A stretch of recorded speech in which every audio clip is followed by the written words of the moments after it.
Magandang araw sa inyong lahat. Ako po si Dr. Javier Santos, 45 taong gulang. Ngayon, ating susuriin ang isang napakahalagang paksa, ang 5 kaaway ng iyong bato, mga pagkain na lihim na pumapatay sa iyong buhay.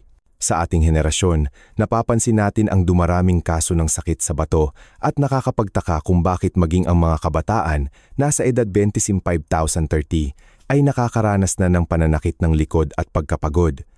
Madaling isipin na ang katawan ng tao ay humihina sa paglipas ng henerasyon. Ngunit mariin kong sinasabi na hindi ito totoo.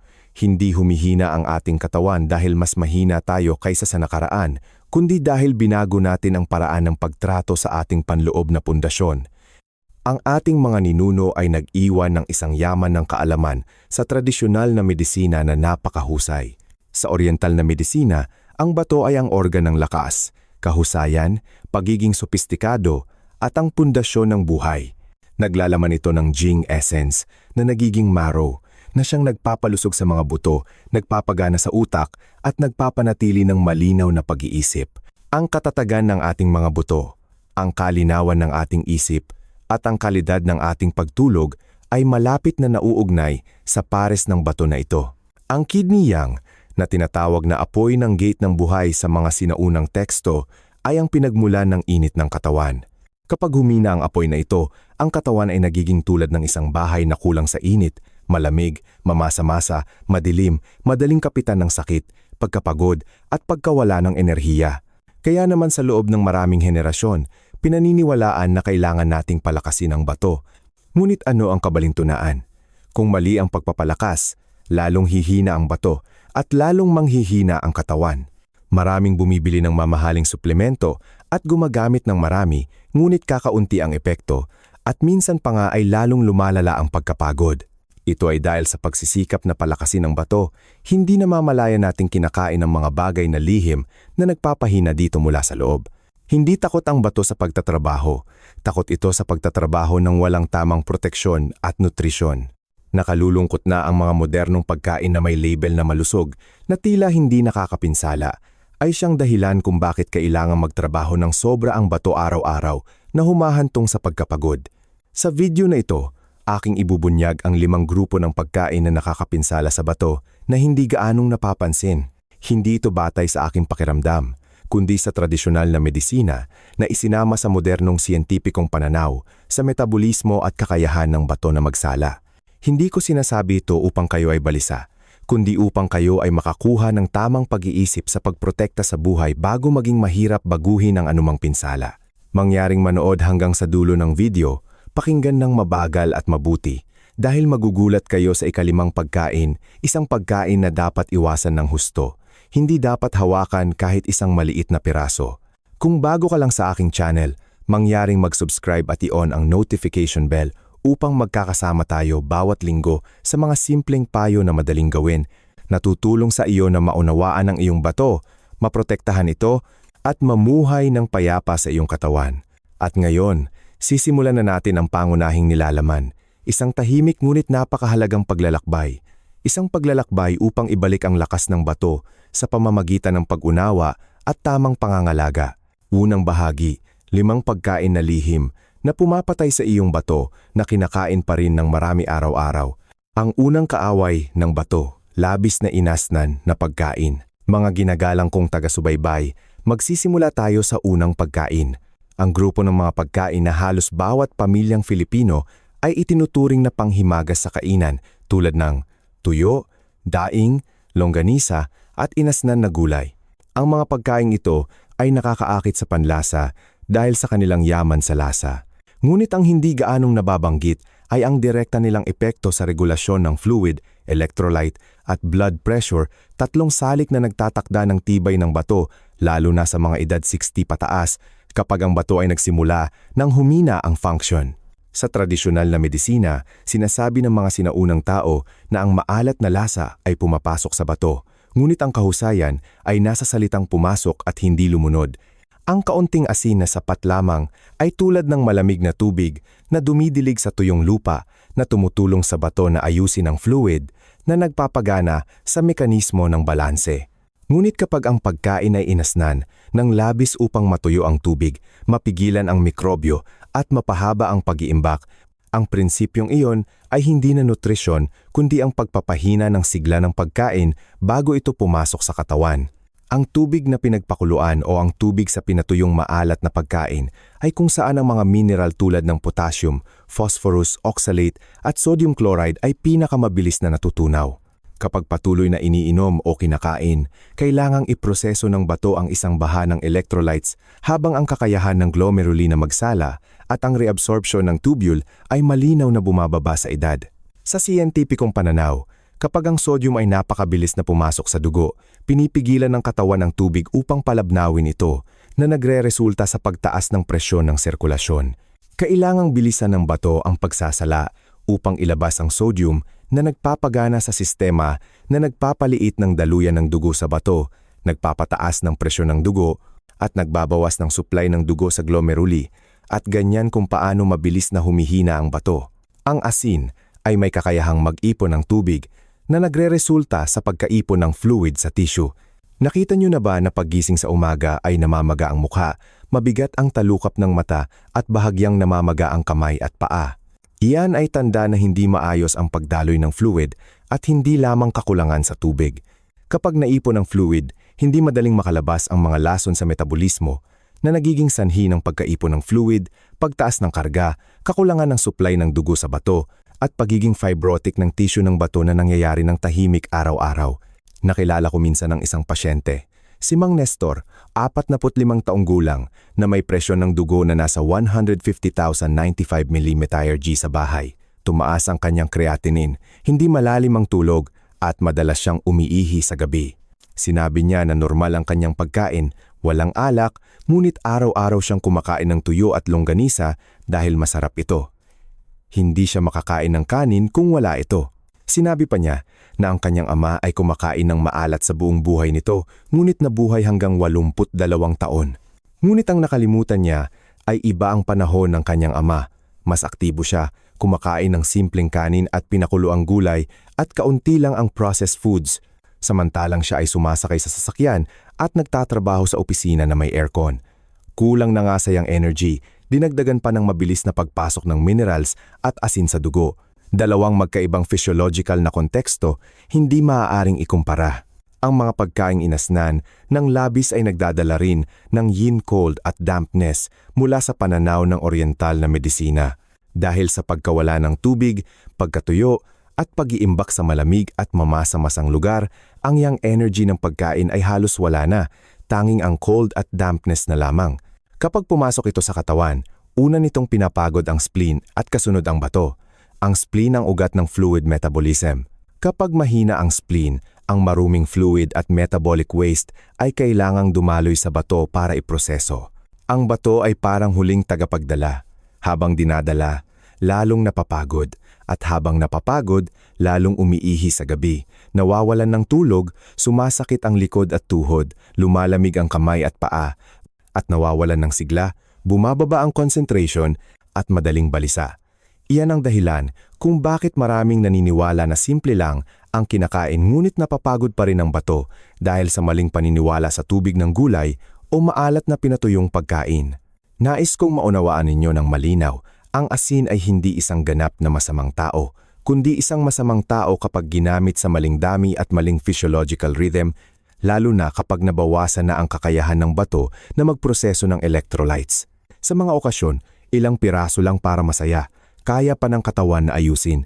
Ngunit kung ito ay ginawang pang-araw-araw na ugali, ang bato ay kailangang magtrabaho ng sobra-sobra na nagdudulot ng pagbaba ng function na mahirap mapansin ng maaga. Ang pagprotekta sa bato sa edad na ito ay hindi nangangahulugang lubos na pag-iwas kundi ang pag-alam sa limitasyon upang hindi mag-overtime ang bato nang hindi kinakailangan. Ang ikalawang kaaway ng bato, pinrosesong asukal at matatamis na pagkain. Ang uri ng asukal na tinutukoy dito ay hindi ang natural na tamis sa kanin, bigas o hinog na prutas, kundi ang mga pinrosesong asukal tulad ng puting asukal, brown sugar, corn syrup, kasama ang mga kasalukuyang popular na inumin at pagkain, soft drinks, candies at industrial jams. Sa Pilipinas, Ang mga produktong ito ay matatagpuan sa lahat ng dako, mula sa mga tindahan sa kanto hanggang sa mga supermarket, at unti-unti nang nagiging pang-araw-araw na ugali ng marami. Hindi lamang sa mga kabataan kundi pati na rin sa mga nasa katamtaman at matatanda dahil sa kanilang kaginhawaan, mura at madaling gamitin. Sa tradisyonal na medisina, mayroong isang kasabihan na lagi kong inuulit sa mga pasyente. Ang tamis ay nakakasama sa spleen. Marami ang nagtataka sa puntong ito. Ito ay tungkol sa mahinang bato, bakit pinag-uusapan ang spleen? Ngunit iyan ang core ng holistic medicine. Ang katawan ay hindi gumagana bilang magkakahiwalay na organo, kundi bilang isang konektadong sistema, kung saan ang bawat organ ay parang isang link sa kadena. Ang spleen ay nabibilang sa earth element, ang bato ay sa water element, at ang earth ay pumipinsala sa water. Kapag mahina ang lupa, mawawalan ng regulasyon ng tubig at aagos ng walang direksyon. Sa modernong pisyolohiya, ang spleen ay maaaring maunawaan bilang isang sistema ng metabolismo, balanse ng fluid, at pagkuha ng enerhiya. Hindi lamang ito nauugnay sa panunaw, kundi tumutukoy din sa kung paano pinoproseso ng katawan ang fluid at pinong enerhiya. Mas gusto ng spleen ang tuyo at ayaw ng basa. Ngunit kapag ang pinrosesong asukal ay pumasok sa katawan sa malaking dami at patuloy, nagiging malagkit, mamasa-masa at stagnant ang loob. Isang simpleng larawan. Isipin ang spleen bilang isang tuyo at malinis na espongha na may kakayahang sumipsip at mag-regulate ng tubig. Kapag binuhusan ito ng makapal na sirop ng asukal, hindi na ito makakasipsip ng tubig, barado at stagnant.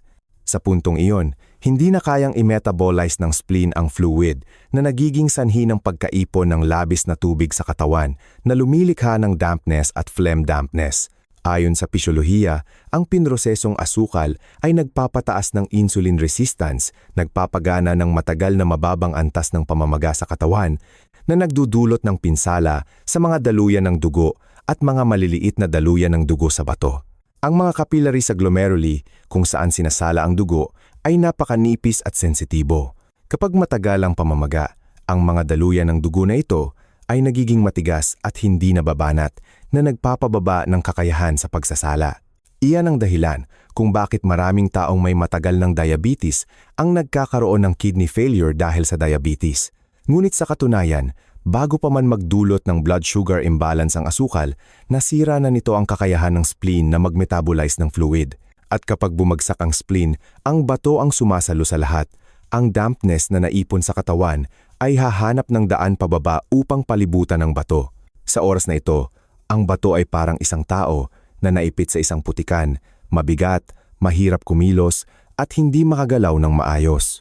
Ang mga sintomas na aking napapansin sa mga pasyenteng may mahinang bato dahil sa asukal ay hindi bihira.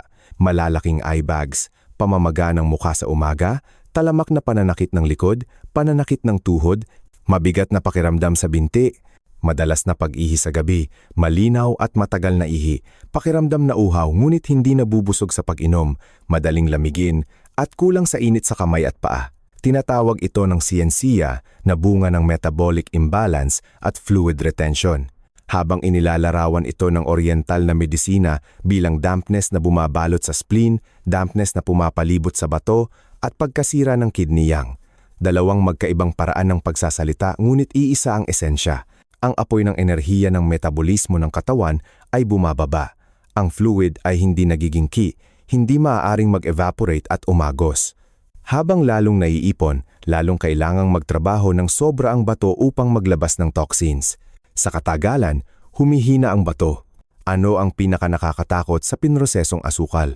Hindi nito agad sinisira ang bato tulad ng isang shock, kundi dahan-dahan at tahimik itong umaatake. Ito ay isang uri ng pinsala na hindi napapansin ng marami hanggang sa makita sa pagsusuri na bumababa ang function ng bato.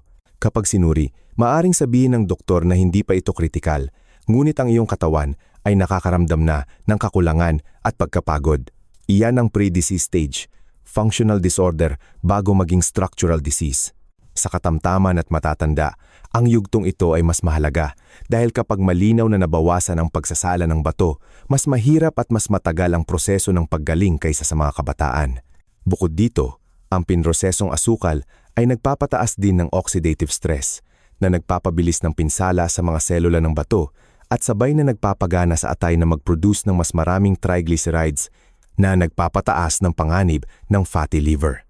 At kapag may fatty liver, mas maraming nakakapinsalang sangkap ang nasasala ng bato sa dugo na lumilikha ng isang metabolic vicious cycle ng fatty liver, pamamaga, fluid retention at kidney failure. Sa mga edad 60 pataas, marami pa rin ang mahilig kumain ng matamis dahil iniisip na nagbibigay ito ng pansamantalang saya o umiinom ng soft drinks para mawala ang pagkabagot. Ngunit sa katunayan, hindi kailangan ng iyong bato at spleen ang pansamantalang saya na iyon, kundi isang pinong dahan-dahan at matatag na pinagmula ng enerhiya. Tinatawag ito ng oriental na medisina na tamis ng whole grains. Habang ang nutrisyon ay tinatawag itong complex carbohydrates, fiber-rich vegetables at trace minerals na tumutulong na patatagin ang blood sugar, nagpapataas ng pakiramdam ng kabusugan, nagpapababa ng pamamaga, at sumusuporta sa natural na detoxification. Iyan ang tamis na nagpapalusog, hindi sumisira. Nakilala ko minsan ng isang pasyente, si Tony, 62 taong gulang, isang maliit na negosyante. Sinabi niya na araw-araw siyang umiinom ng 2 o 3 tasa ng kape na may brown sugar at sa hapon ay dinadagdagan pa ng 1 baso ng soft drinks upang manatiling gising sa pagtitinda. Nang bumisita siya, ang kanyang presyon ng dugo ay 160,095 mm Hg, namamaga ang eye bags, sumasakit ang likod at umiihi siya ng 4 o 5 beses sa gabi. Ang kanyang blood sugar test ay hindi pa umabot sa diabetes ngunit nagsimula nang bumaba ang glomerular filtration rate. Sinabi ko sa kanya, hindi pa basag ang iyong bato, ngunit unti-unti na itong nabubuo. At ang unang pagbabago ay hindi gamot para sa bato, kundi ang pagbabawas ng maitim na ulap na tumatakip sa araw sa loob ng katawan, ibig sabihin, pagbabawas ng pinrosesong asukal upang gumaling ang spleen. Kapag na-regulate ang tubig, gagaan ang karga ng bato. Kaya, para sa mga taong may mahinang bato, lalo na sa mga edad 60 pataas, ang dapat tandaan ay hindi kinasusuklaman ng bato ang tamis, kundi kinasusuklaman nito ang industrialized sweet, refined sweet, at sweet that causes fluid retention and vascular inflammation. Ang isang piraso ng cake o isang baso ng soft drinks ay hindi agad nakakapinsala, ngunit ang pang-araw-araw na ugali ng pagkain ng matamis ang siyang unti-unting sumisira sa bato. Kapag kumain ka ng pinrosesong asukal, ang katawan ay parang langit na natatakpan ng maitim na ulap. Ngunit kapag pinili mo ang tamis mula sa kanin, brown rice, pinakulo ang kamote, millet, oats, munggo, iyan ay isang matatag at nagpapatuloy na ilaw, hindi nagdudulot ng baha sa katawan, at hindi pinapagod ang bato. Ang pagkakaiba ng 2 uri ng tamis ay tulad din ng pagkakaiba ng isang taos-pusong papuri at isang maingay na pagpupuri. Ang maingay ay mabilis na dumating at nawawala, habang ang taos-puso ang nagpapalusog sa tao ng matagal. Ganoon din ang bato, kailangan ito ng matagal na pagpapalusog, hindi mabilis na pagpapasigla. At iyan ang dahilan kung bakit ang pinrosesong asukal ay nasa pangalawang pwesto sa mga tahimik na sumisira sa bato. Kung nakita ninyong kapaki-pakinabang ang pagbabahagi na ito, mangyaring magkomento ng numero 2 sa ibaba. Iyan ang simpleng paraan upang malaman ko na interesado pa rin kayo at kasama ako sa paglalakbay ng malusog at may kalidad na buhay araw-araw. Ang ikatlong kaaway ng bato, malakas na tsaa. Kapag binanggit ang tsaa, marami ang agad na sasalungat na ang tsaa ay isang dalisay at malusog na inumin. Bakit nasasabing nakakapinsala sa bato? Totoo, sa mga sinaunang aklat, inilarawan ang tsaa bilang mapait, matamis, malamig sa kalikasan, hindi nakakalason at maaaring maging diuretic, magpababa ng plema at init, makatulong sa panunaw at magpataas ng kalinawan ng isip. Ngunit sa parehong modernong siyensya at tradisyonal na medisina, mayroong isang universal na prinsipyo na hindi nagbabago, ang dosis ang nagtatakda ng benepisyo o pinsala. Ang isang bagay na mabuti, kung ginamit ng labis, napakalakas, o masyadong madalas ay magbabago mula sa pagsuporta sa pagdulot ng functional physiological disorder, lalo na sa mga taong may mahinang bato, mga edad 6 pataas, o mga nasa katamtaman na may mga palatandaan ng maagang kidney failure. Mula sa pananaw ng biology, ang tsaa ay naglalaman ng caffeine, polyphenols, oxalates, at tannins. Kapag masyadong malakas ang pagtimpla, ang mga compounds na ito ay nagpapataas ng konsentrasyon sa tubig ng tsaa na lumilikha ng isang malakas na epekto ng paglabas ng tubig na nagpapabago sa electrolyte balance at filtration pressure ng glomeruli. Ang ating bato ay parang isang sopistikadong filter factory. Dumadaloy ang dugo, ang tubig ay pinapanatili ayon sa pangangailangan. Ang mga mineral ay muling sinisipsip at ang mga dumi ay inilalabas ng maayos. Ngunit ang malakas na tsaa ay tulad ng isang maling signal na nagpapahiwatig sa bato na ang katawan ay may malubhang labis na tubig na pinipilit itong buksan ang valve upang patuloy na maglabas.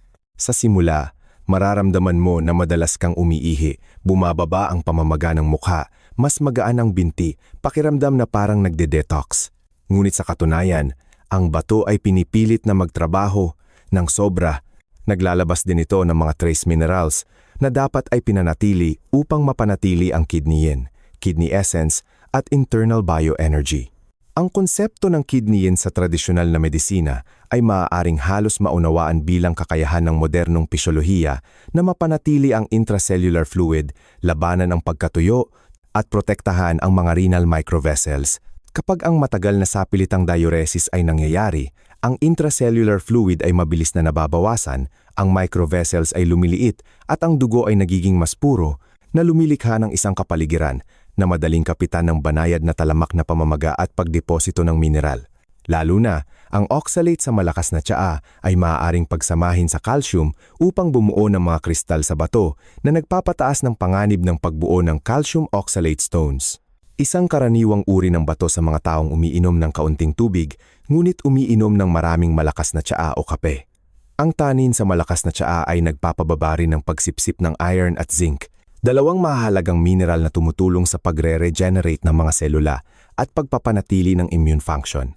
Kapag matagal ang kakulangan, madaling mapagod ang katawan, nawawalan ng tulog, bumababa ang enerhiya, at lalo kang umaasa sa tsaa upang manatiling gising na hindi sinasadyang nahuhulog sa isang spiral ng pagpapasigla, pagkapagod, fluid retention, at pagbaba ng filtration ng bato. Mula sa aspeto ng mental at pangkalahatang ugali sa katandaan, maraming matatanda ang nagpapanatili ng ugali ng pag-inom ng malakas na tsaa sa gabi dahil iniisip nilang nakakatulong ito na magpainit ng tiyan at magpahinga. Ngunit sa katunayan, para sa mga taong umiihi sa gabi o may mahinang pagsasala ng bato, ang malakas na tsaa sa gabi ay nagpapataas ng pantog sensitivity at nagpapababa ng kakayahan na mag-concentrate ng ihi na nagiging sanhi ng mas madalas na paggising para umihi. Ito ay nakakagambala sa pagtulog, nagdudulot ng stress sa nerbiyos at ang mahinang pagtulog ay patuloy na nagpapataas ng cortisol, isang stress hormone na maaaring makaapekto sa presyon ng dugo at function ng bato kung matagal.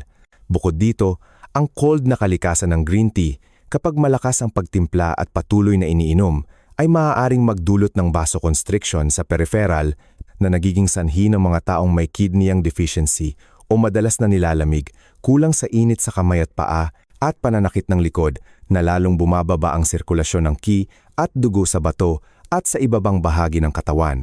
Inilalarawan ito ng siyensya bilang resulta ng nabawasang peripheral circulation at autonomic nervous system imbalance. Habang tinatawag ito ng oriental na medisina na cold evil entering the kidneys na nagpapababa ng gate of life fire o ang metabolic energy source ng bato. Kapag nawala ang kidney yin dryness at internal heat, nawala ang intracellular fluid at nawala ang kidney yang internal cold at nabawasang metabolismo, ang katawan ay nahuhulog sa isang estado ng yin-yang deficiency na napakabagal gumaling dahil sa oras na ito, ang bato ay hindi lamang kulang sa tubig kundi pati na rin sa apoy upang mag-metabolize at mag-regenerate.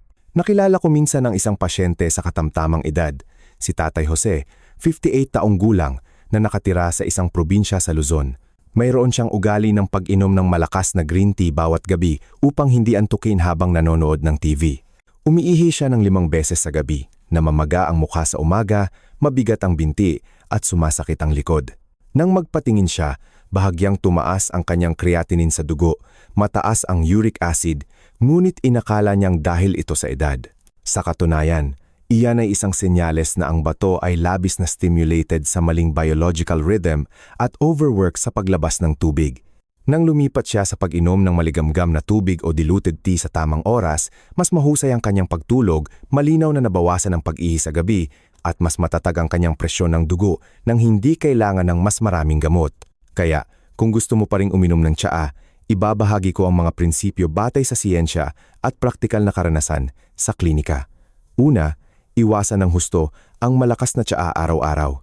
Pangalawa, huwag uminom ng walang laman ang tiyan dahil nagpapataas ito ng gastric acid at nakakaapekto sa pagsipsip ng mineral.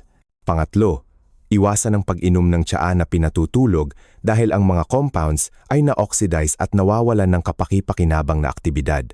Pang-apat, ang mga taong may kidney yang deficiency ay maaring pumili ng red tea o diluted pu'er tea dahil mas kaunti ang cold na kalikasan nito, ngunit kailangan pa ring panatilihin ang diluted na konsentrasyon at tamang dalas.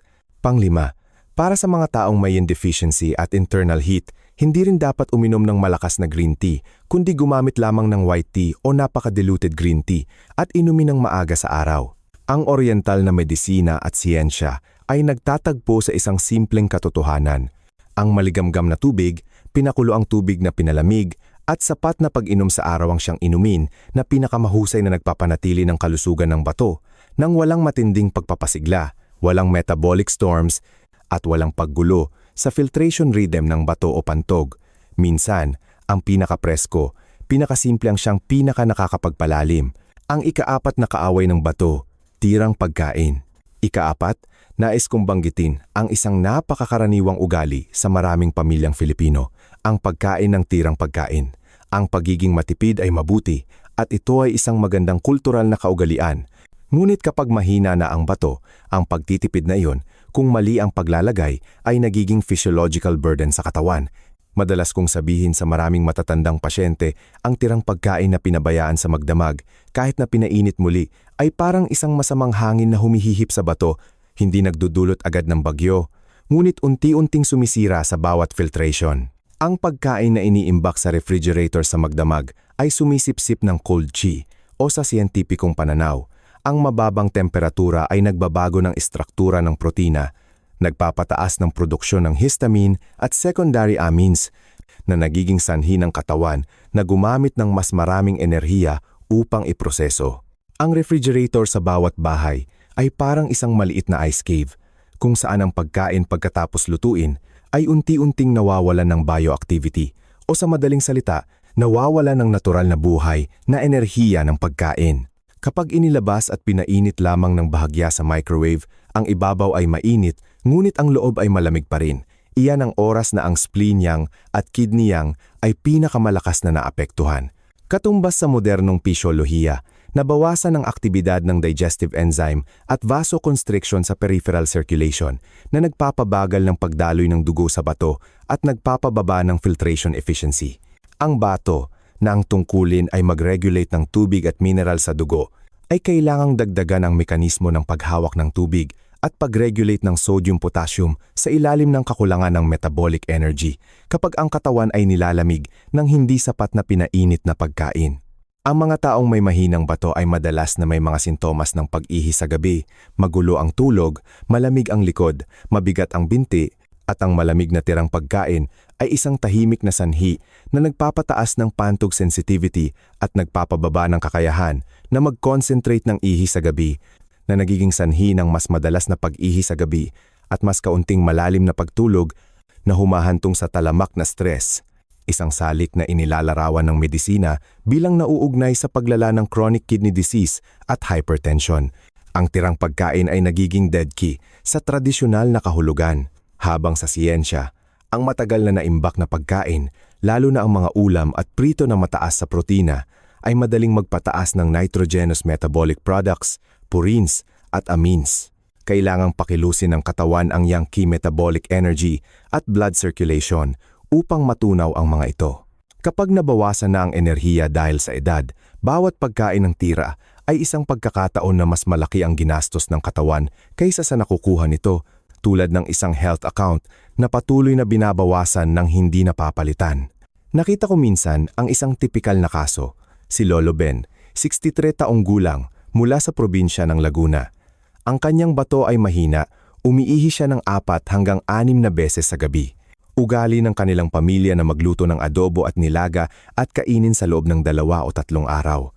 Naniniwala siya na mas masarap ang adobo kapag mas matagal na nakaimbak. Ngunit para sa mahinang bato, ang matagal na nakaimbak na adobo sa ref ay parang protein na nagbago na ang istruktura. Kailangang i-filter ng katawan ang labis na uric acid at mineral salts sa ilalim ng kondisyon na ang mga daluyan ng dugo sa bato ay lumiit dahil sa lamig. Nang lumipat siya sa pagluluto ng sapat lang, pagkain sa araw na iyon, at pagpainit ng lubusan kung kinakailangan, at pagdaragdag ng 2 o 3 hiwa ng sariwang luya kapag nagpapainit, bumaba ang pag-ihi sa gabi sa 2 o 3 beses, mas malalim ang kanyang pagtulog, mas mainit ang kanyang mga paa, at mas matatag ang kanyang presyo ng dugo. Kaya, napakalinaw ng physiological principle. Una, iwasan ang pagkain ng tirang pagkain kung mahina na ang bato. Pangalawa, kung kinakailangan talagang gamitin muli, kailangan itong painitin ng lubusan, pantay-pantay hanggang sa loob. Pangatlo, maaaring balansehin ang cold na kalikasan sa pamamagitan ng mga pampainit na pampalasa tulad ng luya at spring onions na tumutulong sa mga enzyme na gumana ng mas mahusay at mas maging maayos ang sirkulasyon ng dugo sa bato. Pang-apat, unawain na ang pagkain ng tira ay hindi ang pagkain muli ng nutrisyon, kundi ang pagkain muli ng bahagi na kailangang bayaran ng katawan kahapon para sa pagsasala. Pang-5, habang tumatanda, natural na bumababa ang yang qi kaya ang malamig o nagbago ng istrukturang pagkain ay mas mabilis na magpapapagod sa bato. Hindi natin pinag-uusapan ang pag-aksaya ng pagkain, kundi ang pagprotekta sa kapasidad ng bato, pagpapanatili ng stable na electrolytes, at pagpapanatili ng matatag na filtration rhythm. Iyan ang tunay na paraan upang mamuhay ng malusog kapag ang buhay ay nasa taglagas. Kung nakita ninyong kapaki-pakinabang ang pagbabahagi na ito, mangyaring magkomento ng numero 4 sa ibaba. Iyan ang simpleng paraan upang malaman ko na interesado pa rin kayo at kasama ako sa paglalakbay ng malusog at may kalidad na buhay araw-araw. Ang ika-5 kaaway ng bato, balimbing star fruit. Dito, nais kong magsalita ng dahan-dahan upang tunay ninyong pakinggan ng may pag-iisip at karanasan sa buhay. Ang 4 na naunang ugali, labis na maalat, pinrosesong matamis, malakas na tsaa at tirang pagkain ay pawang mga sobrang sanhi na unti-unting nagpapagod sa bato sa paglipas ng panahon. Ngunit ang balimbing ay nabibilang sa ibang grupo, hindi lamang nito pinapataas ang filtration load, kundi naglalaman din ito ng mga compounds na hindi kayang iproseso ng ligtas ng mahinang bato. Kinumpirma ng modernong siyensya na ang balimbing ay naglalaman ng neurotoxins at oxalic acid sa isang madaling matunaw, mabilis na nasisipsip na porma. Sa mga taong may nabawasang function ng bato, ang mga compounds na ito ay maaaring maipon sa dugo na nagiging sanhi ng pagpapasigla sa central nervous system at nagpapataas ng panganib ng oxalate crystallization sa renal tubules na lalong nakakapinsala sa filtration structure. Ang kapansin-pansin ay ang malusog na bato ay tulad ng isang processing plant na may maraming backup lines habang ang mahinang bato, lalo na sa mga matatanda na edad 60 pataas, ay tulad ng isang plant na mayroon lamang isang pangunahing linya. Ang filtration rate ay nabawasan na sa edad. Ang daloy ng dugo sa bato ay mas mabagal din dahil sa atherosclerosis. Kapag kinakain ng balimbing, kailangang harapin ng katawan ang mabilis na pagsipsip ng potassium at oxalate, tulad ng paglalagay ng mahirap iprosesong material sa isang mahinang linya. Ang panganib ng acute physiological overload ay malinaw na tumataas. Ang balimbing ay madalas na itinatanim sa maraming bahagi ng Pilipinas na may mainit at mamasa-masang klima. Ayon sa pilosopiya ng Oriental, ang mga halaman na lumalaki sa mainit at mamasa-masang kapaligiran ay karaniwang may cold at damp na kalikasan upang balansehin ang kanilang sarili. Ngunit ang cold na kalikasan ng balimbing ay napakalakas. Kasama ang mabilis na pagsipsip ng oxalates at potassium, ginagawa itong isang prutas na may kakayahang mabilis na makaapekto sa electrolyte balance sa mga taong may mahinang bato. Sa pisyolohiya, ang mataas na potassium sa dugo sa mga matatanda ay maaaring maging sanhi ng mas sensitibong pantog sa gabi na nagpapataas ng paggising para umihi, at ang mabilis na natutunaw na oxalate ay maaaring maging sanhi ng bato na kailangang magsala at mag-regulate ng madalian na nagdudulot ng pagkapagod sa likod, lamig sa lugar ng balakang, at hindi malalim na pagtulog. Ang mga ito ay physiological signals na inakala ng marami na natural na bahagi ng pagtanda. Nakilala ko minsan ang isang pasyente, si Mang Nardo, 68 taong gulang, mula sa Cebu. Mahilig siyang uminom ng fruit juice bawat umaga, iniisip na iyan ang paraan upang linisin ang katawan. Isang araw, uminom siya ng balimbing juice dahil narinig niyang mayaman ito sa vitamin C at pampalamig sa atay. Pagkatapos lamang ng 14 minuto, nagsimula siyang umihi ng madalas, sumasakit ang likod at nakaranas ng banayad na hiccups na matagal, mabilis na bumaba ang presyon ng dugo at nakaramdam ng pagkalito. Sa kabutihang palad, naidala siya sa ospital sa tamang oras. Ipinakita ng pagsusuri ang mataas na potassium, mahinang kakayahan ng bato na mag-concentrate, at may mga microcrystals ng oxalate sa ihi. Nang gumaling siya, sinabi niya ang isang bagay na hindi ko makakalimutan. Nalaman kong hindi pala kailangan ng aking bato ng maraming palamig. Kailangan ito ng mas mainit at matatag na ritmo ng buhay. Tinatawag ng tradisyonal na medisina ang fenomeno na ang isang mahinang katawan ay hindi makatiis sa mabilis na pagsipsip ng mga ahente bilang Hu-Bu Shou X, weakness not tolerating strong purgation. Hindi lamang ito tungkol sa gamot, kundi totoo rin sa mga pagkain na may mabilis na pagsipsip at pagkatunaw. Ayon sa modernong pisyolohiya, ito ay katumbas ng konsepto ng nabawasang functional reserve at nabawasang metabolic compensation sa mga matatanda at may chronic kidney disease. Kaya, para sa mga taong may mahinang bato, lalo na sa mga madalas umiihi sa gabi, mahina ang kakayahan ng renal tubule na mag-concentrate o bumaba na ang EGFR, ang balimbing, maging sariwang balimbing, balimbing juice, candied balimbing o balimbing syrup, ay may kakayahang maging sanhi ng bato na kailangang magsala ng mabilis sa ilalim ng hindi handa na kondisyon na nagiging sanhi ng matinding pagbabago sa electrolytes at nagpapataas ng filtration stress. Hindi lahat ng natural na prutas ay ligtas para sa mahinang bato. Sa handaan ng mga matatanda sa Pilipinas, ang mga mild, dahan-dahang nasisipsip at hindi gaanong nagdudulot ng electrolyte fluctuation tulad ng mansanas, ubas, hinog na papaya, at pinakuloang peras ang siyang mga pagpipilian na tumutulong sa katawan na makapanunaw ng mas madali at makasala ng mas matatag. Para sa balimbing, nais kong ituring ninyo ito bilang isang physiological exception na dapat maging maingat. Hindi dahil sa takot kundi dahil sa pag-unawa sa limitasyon ng kapasidad ng bato ayon sa edad at pagrespeto dito sa pamamagitan ng matalinong pagpili. Hindi kailangan ng mahinang bato ng mabilis na filtration waves. Kailangan ito ng dahan-dahan, mainit, pare-pareho, at matatag na metabolic rhythms. Iyan ang aking naging karanasan sa loob ng maraming taon sa pag-aalaga ng kalusugan ng matatanda. Kapag naunawaan ninyo ang prinsipyong iyan, ang inyong pagkain at handaan ay hindi na magiging walang malay na ugali, kundi magiging isang buhay na gamot na nagpapalusog sa bato sa pinakamatibay na paraan. Ikalawang bahagi, tamang paraan ng pag-aalaga sa bato. Mga ginagalang kong taga-subaybay, matapos nating pag-aralan ang 5 sanhi na nagpapahina sa bato, nais kong bigyang diin ang isang katotohanan na parehong siyentipiko at praktikal. Karamihan sa mga sakit ay nagmumula sa pang-araw-araw na ugali, lalo na sa pagkain at pamumuhay. Maraming matatanda ang nagtatanong sa akin, para alagaan ang bato, kailangan ba nating uminom ng maraming gamot at supplements? Ngumiti ako at sinabing, hindi kinakailangan dahil ang pangunahing prinsipyo ng pag-aalaga sa bato ay hindi sa pagdaragdag ng maraming suplemento, kundi sa pagbabawas ng mga bagay na nakakapinsala dito. Sa modernong medisina, ito ay katumbas ng konsepto ng pagbabawas ng metabolic load at pagpapanatili ng functional reserve ng bato. Kapag napoprotektahan pa ang filter, mas mahusay na gumagaling ang katawan kaysa sa anumang intervention. Ang una at pinakamahalaga, panatilihing nakasara ang bibig, bawasan o alisin nang lubusan ang 5 salik na nabanggit sa naunang bahagi. Labis na maalat, pinrosesong matamis, malakas na tsaa, lumang pagkain, at pagkain na naglalaman ng mabilis na nasisipsip na oxalate mula sa hapagkainan. Nais kong maunawaan ninyo na ang hindi nakakapinsala ay isa ng napakalakas na paraan ng pagpapalusog. Para sa bato, ang pagpapanatili ay palaging mas epektibo kaysa sa pagpapasigla.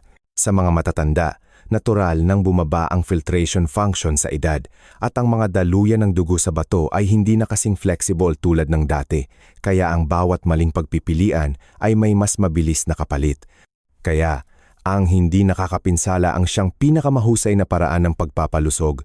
Ang kasabihang ito ay hindi lamang isang slogan kundi isang karanasan sa klinika. Susunod, bumalik tayo sa natural na pagkain ayon sa panahon at madaling bilhin sa Pilipinas. Hindi ninyo kailangang maghanap ng kakaibang sangkap. Ang whole grains tulad ng brown rice, oats, mais at whole wheat ay ang pundasyon ng pagpapalusog sa spleen at tiyan.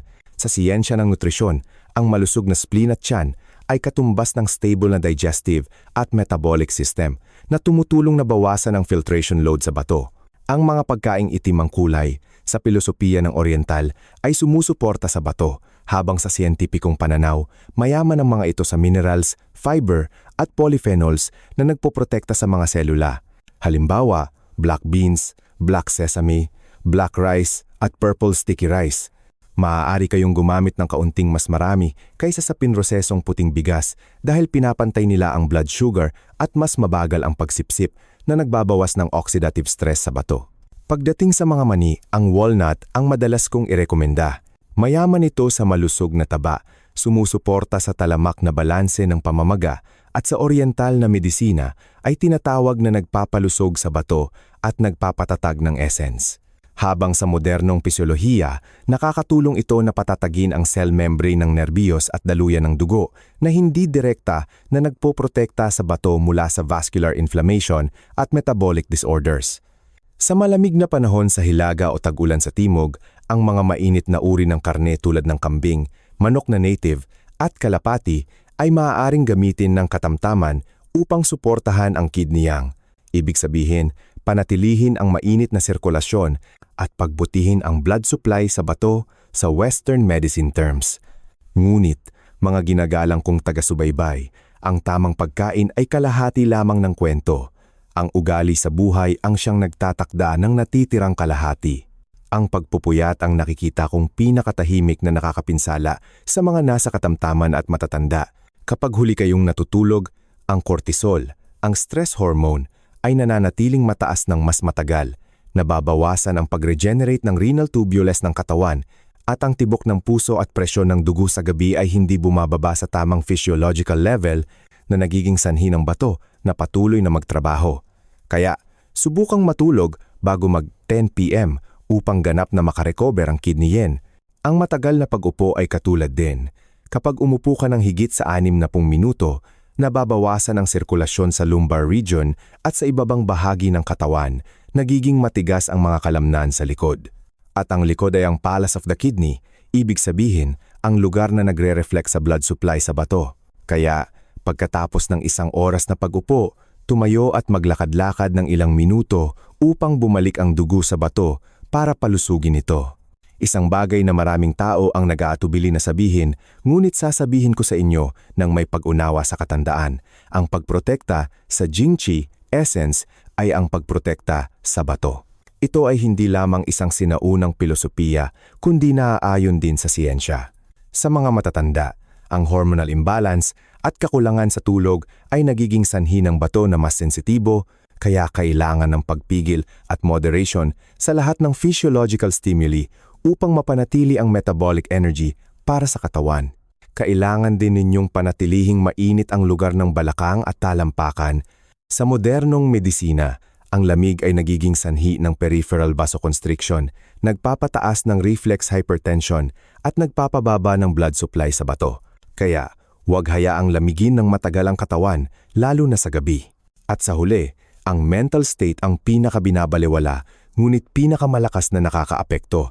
Ang talamak na takot at pag-aalala ay nagpapataas ng sympathetic nervous system activity, fluctuating blood pressure, sleep disorders, at nababawasan ang kakayahan ng bato na mag-compensate. Huwag ninyong isipin araw-araw na mayroong kayong sakit na ito at sakit na iyon. Ang pagkapagod sa isip ay nakakapinsala din sa kidney key at sa siyensya ay tinatawag itong chronic metabolic stress, isa sa mga salik na nagpapabilis ng paglala ng kidney disease sa mga edad 60 pataas. Umaasa ako na maunawaan ninyo na hindi gusto ng bato ang ingay, gusto nito ang kapayapaan.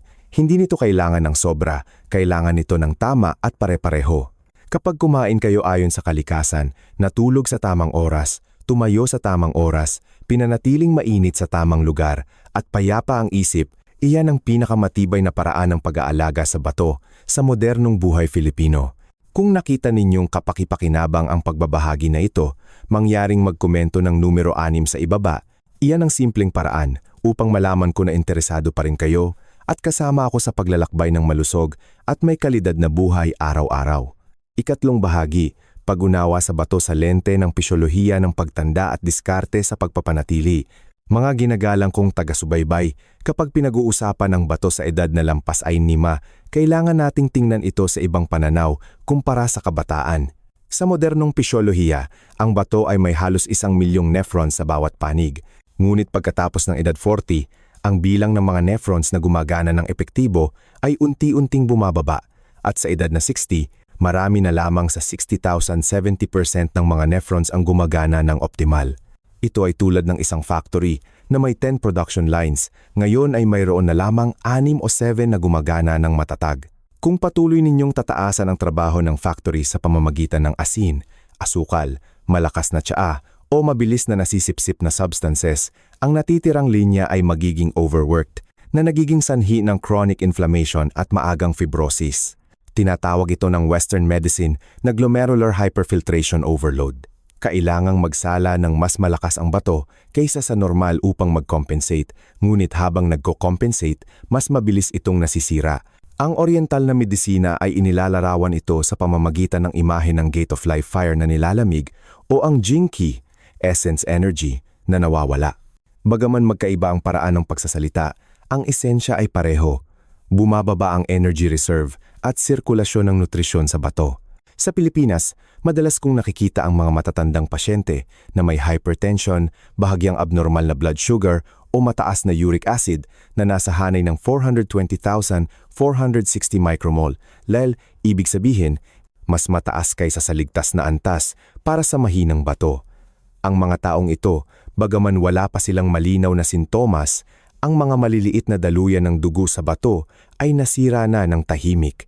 Kapag nasira ang microvessels, unti-unting nawawala ng kakayahan ng bato na mag-regulate ng electrolytes, lalo na ang potassium at phosphorus, na nagiging sanhi ng katawan na mas sensitibo sa mga pagkaing mayaman, sa mabilis na natutunaw na mineral tulad ng sabaw ng gulay o mga prutas na may matinding cold na kalikasan.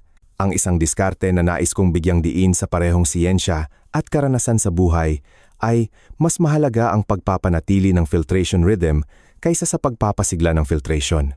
Ibig sabihin, sa halip na subukang maglabas ng toxins ng mabilis, pumili ng paraan upang bawasan ang dami ng toxins na kailangang i-filter araw-araw at pabagalin ang bilis ng pagsipsip upang magkaroon ng oras ang bato na umangkop. Pinatunayan din ng siyensya na kapag kumain kayo ng dahan-dahang nasisipsip na pagkain, ang blood sugar ay stable sa hanay ng 90,110 mg DL habang nag-aayuno. Mas mababa ang stress sa mga daluyan ng dugo sa bato na nagpapababa ng inflammatory response sa renal tubules. Ang fiber mula sa whole grains at nuts ay nakakatulong din na bawasan ang biglaang pagsipsip ng potassium at sabay na patatagin ang intestinal flora. Mahalaga ito dahil kapag malusog ang bituka, nababawasan ang endogenous toxins at gumagaan ang karga ng bato. Bukod pa rito, tandaan ninyo na ang bato ay malakas na naapektuhan ng night blood pressure rhythm. Sa mga kabataan, ang blood pressure sa gabi ay natural na bumababa ng 10,020% kumpara sa araw. Ngunit sa mga matatanda, ang mekanismong ito ay madalas na nagugulo na lumilikha ng isang non-dipper pattern kung saan ang presyon ng dugo ay hindi bumababa sa gabi na nagiging sanhi ng bato na kulang sa pahinga para sa pagsasala. Kaya, ang pagtulog bago 10 p.m. at pagpapanatili ng kapayapaan ng isip ay hindi lamang isang payo sa mental kundi isang physiological strategy upang protektahan ang glomeruli. Nais ko ring ibahagi ang isang pilosopikal na pananaw ngunit ganap na naaayon sa siyensya. Ayaw ng bato ang pagbabago, gusto nito ang katatagan. Hindi kailangan ng matanda na katawan ng biglaang pagsasaayos, kundi ng regularidad tulad ng ritmo ng kulintang sa isang dahan-dahan, may ritmong musika na hindi nagmamadali. Kapag naunawaan ninyo ang esensyang ito, makikita ninyo na ang pagkain ayon sa panahon sa Pilipinas, pagpili ng dahan-dahang nasisipsip na pagkain, pagtulog sa tamang oras, pagtayo sa tamang oras, pagpapanatili ng katahimikan ng isip ay hindi mga magkakahiwalay na bagay kundi isang sistema ng diskarte upang mapanatili ang function ng bato sa edad na tumutulong sa bawat natitirang nephron na maprotektahan ng mas matagal sa agos ng panahon.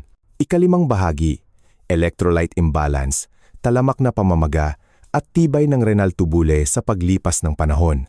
Mga ginagalang kong taga-subaybay, kung ang glomeruli ang gate ng filtration, ang renal tubule ang refinement system na nagtatakda ng 99% ng homeostasis. Sa edad na lampas asingsta, unti-unting nawawalan ng kakayahan ang renal tubule na selectively reabsorb, lalo na ang mga ion tulad ng sodium, potassium, calcium, phosphorus at organic acids. Kapag humina ang mekanismong ito, ang katawan ay madaling mahuhulog sa dalawang estado na tila magkasalungat ngunit madalas na magkasama, kakulangan sa reserve at labis na pagbabago. Ang kakulangan sa reserve ay nangangahulugang nababawasan ang bilang ng nephrons, nawawalan ng bilang ang bato. Ang labis na pagbabago ay nangangahulugang kumakain ka ng parehong pagkain, ngunit ang electrolyte reaction ay mas malakas na nagbabago kaysa dati. Halimbawa, kapag tumaas ang potassium sa dugo na lumagpas sa 5.0 mmol, maaapektuhan ang ritmo ng puso, habang kapag tumaas ang phosphorus na lumagpas sa 1.5 mmol, mas mabilis na mamamaga ang sistema ng daluyan ng dugo sa bato. Ang mga kabataan ay mabilis na makaaangkop, ngunit ang mga matatanda ay mabagal sa pagtugon ng kompensasyon na nagiging sanhi ng pagbabago sa electrolytes na tulad ng paulit-ulit na alon na bumubulusok sa pader ng renal tubule na sa katagalan ay nagre-resulta sa chronic tubulo-interstitial inflammation. Ang pinakamalaking panganib ng tubulo-interstitial inflammation ay hindi ito nagdudulot ng matinding sakit, hindi maingay, hindi dramatiko. Nangyayari ito ng tahimik tulad ng anay sa isang haligi ng kahoy. Kapag natuklasan, malawak na ang fibrosis. Sa modernong medisina, ito ang pangunahing dahilan kung bakit mabilis na bumababa ang glomerular filtration rate, eGFR, sa mga matatanda na may kasamang metabolic disorders. Nais kong tingnan ninyo ang bato tulad ng isang sistema ng tubo ng tubig sa isang lumang bahay. Hindi nasira ang tubo dahil sa isang beses na pagbukas ng tubig, kundi nasira dahil sa biglaang pagbabago ng presyon, masyadong malamig na tubig o patuloy na pagkaipon ng dumi. Ang mataas na asin ay nagpapataas ng presyon sa tubo, ang mataas na asukal ay nagdudulot ng pinsala sa endothelial layer na lumilikha ng inflammatory reaction. Ang hindi sapat na pinainit na pagkain ay nagiging sanhi ng mababang temperatura ng loob ng pagkain na nagiging sanhi ng digestive at circulatory system na mag-react sa vasoconstriction.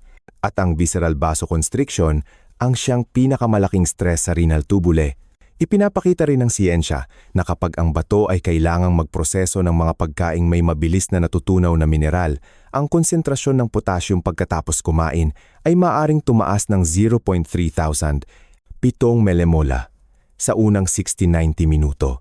At kung mahina ang bato, ang pagtaas na ito ay tumatagal ng higit sa 6 na oras sa halip na 2,003 oras, tulad ng isang malusog na tao. Ito ang dahilan kung bakit ang mga pagkain tulad ng sabaw, pinakuloang tubig, juices, at prutas na napakalamig at may dampness ay hindi masama para sa malusog na tao, ngunit nagdudulot ng matagal na electrolyte burden sa mga matatanda. Ginagamit ng oriental na medisina ang imahe ng kidney, yang deficiency, na hindi kayang panatilihin ang tubig, habang inilalarawan ng Western medicine ang pagkawala ng kakayahang maglabas ng potassium at phosphorus sa matagal na panahon. Ngunit pareho silang nagsasalita tungkol sa iisang esensya. Hindi na kaya ng bato ang matagal na pagbabago kahit na ang pagbabagong iyon ay nagmumula sa napakaliit na bagay araw-araw. Kaya, ang aking diskarte sa pagpapayo sa mga matatanda ay ang pagbuo ng 3 haligi upang protektahan ang renal tubule. Una, bawasan ang amplitude ng electrolyte fluctuation, kumain ng mas mababa ang asin, pumili ng dahan-dahang nasisipsip na pagkain, at iwasan ang mga pagkain na may mabilis na natutunaw na mineral sa tubig. Pangalawa, dagdagan ang tibay laban sa talamak na pamamaga. Bigyang prioridad ang mga buo at sariwang pagkain na may natural na antioxidants tulad ng black beans, black sesame, spring onions, fresh ginger, at green leafy vegetables na lutuin lamang ng sapat at kainin sa araw na iyon. Huwag hayaang matagal. Pangatlo, protektahan ang sirkulasyon ng nutrisyon sa renal tubule. Matulog sa tamang oras upang makarecover ang parasympathetic nervous system. Tumayo at mag-ehersisyo ng regular upang mabawasan ang stagnation sa likod at pelvic region at panatilihing mainit ang lumbar region upang hindi magkaroon ng matagal na vasoconstriction sa daluyan ng dugo ng bato. Hindi kailangan ng bato ng mga magarbo, kundi kailangan ito ng matatag, kaunting pagbabago, kaunting dumi, at hindi nauubos ang internal yang qi. Kung naiintindihan ninyo na ang renal tubule ay unti-unting nasisira sa bawat maliit na pagbabago, makikita ninyo na ang pag-aalaga sa bato ay hindi ang pagdaragdag ng marami, kundi ang pagbabawas ng filtration load, pagbabawas ng pamamaga, pagbabawas ng fluctuation, at pagpapalusog sa mainit na sirkulasyon ng internal organs ayon sa biological rhythm ng pagtanda. At kung nanonood pa kayo hanggang dito, nais kong anyayahan kayo na mag-iwan ng numero 8 sa section ng komento. Iyan ang magiging paraan upang malaman ko na nakakuha kayo ng mahalagang kaalaman at nakita ninyong kapaki-pakinabang ito. Mga ginagalang kong taga-subaybay, ang karapatan sa sariling kalusugan ay nasa inyong mga kamay, hindi sa doktor, hindi sa botika, kundi nasa inyong 3 pang-araw-araw na pagkain, sa bawat salita at aksyon ninyo. Ang karunungan ng tradisyonal na medisina ay hindi para hintayin na magkaroon kayo ng sakit bago maghanap ng doktor, kundi ituro sa inyo kung paano hindi magkasakit. Ang mga sinabi ko ngayon ay pawang mga simpleng prinsipyo, ang karunungan na ipinasa ng ating mga ninuno sa loob ng libu-libong taon. Kung pakikinggan ninyo at susundin, natural na gagantimpalaan kayo ng inyong katawan. Umaasa ako na lahat kayo ay magkakaroon ng matibay na pundasyon, mamumuhay ng isang buhay na puno ng sigla at kalidad. Maraming salamat sa panonood ng aking channel.